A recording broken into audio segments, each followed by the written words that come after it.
జయర్భద భద్రకాళి మాత్రం నమో నమ. ఇప్పుడు స్వేచ్ఛ అంటున్నాం కదా, స్వేచ్ఛ ఎక్కువైపోయింది, అతి స్వేచ్ఛ అయింది.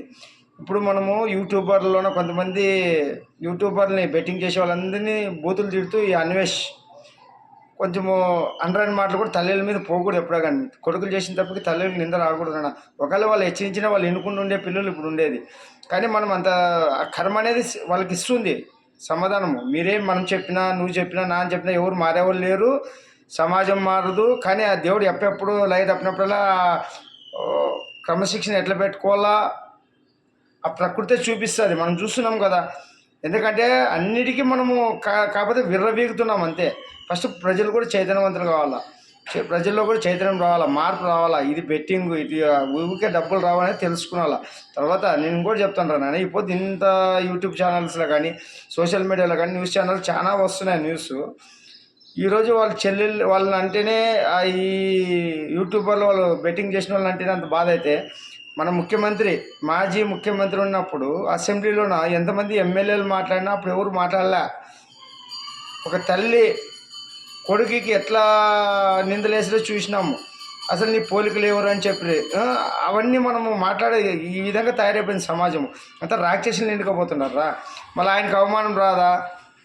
సాక్షాత్ ఎన్టీఆర్ కూతురికే అట్లాంటి అవమానం వస్తే పెద్ద పెద్ద 14 ఏళ్ళ ముఖ్యమంత్రి ఉన్నాయని, ఇప్పుడు మళ్ళీ ప్రస్తుత ముఖ్యమంత్రి అంత పెద్ద పార్టీ నాయకుడికి వచ్చినప్పుడే ప్రజల్లోనే ఏం ఛానల్స్ మాట్లాడేటప్పుడు. ఎందుకంటే వయసు అప్పుడు ఎవరుంటే ప్రభుత్వము మనం చూస్తున్నాము. అంటే ఊకున్నోళ్ళకే మాట్లాడాలన్నమాట.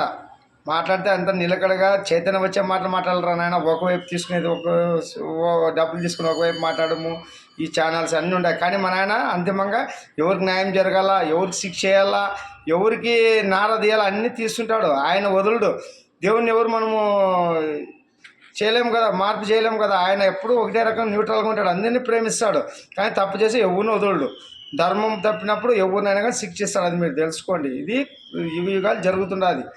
మనం చూసినాం కదా, రావణునికి వరం ఉంటుంది, రామునికి వరం ఉంటుంది. రావణుడు దారి తప్పినప్పుడే నాశనం చేసినాడు, హిరణ్యకశిపుడు కూడా దారి తప్పినప్పుడే నాశనం చేసినాడు. ఇవన్నీ మనం చరిత్రలు రా నాయన. ఎవరు దేవుని దృష్టిలో అందరూ సమానమే. పాపాలు పడినాక ఎవరిని వదిలేదుంటుంది, నారదీసి గుణపాఠం చెప్తాడు. ఇప్పుడు కలియుగంలో ఎక్కువ మనిషి రూపంలో రాక్షసులు చేసినారు కాబట్టి ఈ కలియుగం ఇట్లా బరదెగిస్తున్నామట. రకరకాల మద్యం రూపంలోన మటకాలు, జూదము, వ్యభిచారం ఇట్లా విచ్చిలు తయారైపోయి యువకులు దానికి లోన్ అవుతున్నారు. అంటే వీళ్ళ భయం భక్తి లేదు, కొంచెం గురు భక్తి, కొంచెం ధ్యానం చేసి అన్నీ వస్తారా. మార్చుకోండి, జీవితాలు మార్చుకోండి. ఇది కాదు మన జీవితం. ఎంజాయ్ అంటే ఏం తెలుసా?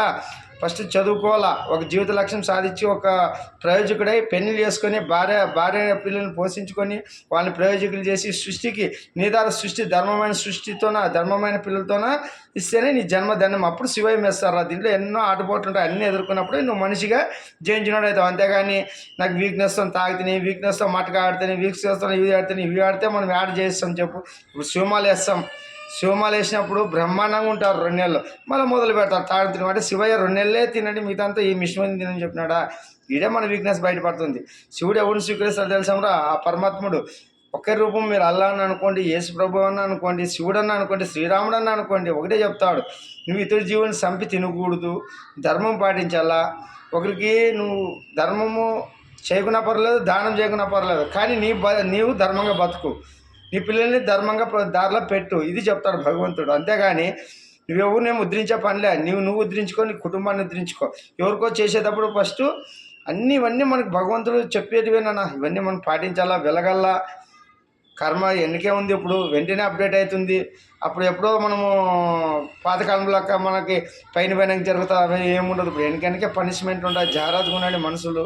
ఏనా వెనకనికే తిరిగిస్తుంది. ఇప్పుడు రోగాలు, దరిద్రం, సమస్యలు విలతాండం చేస్తుంటాయి.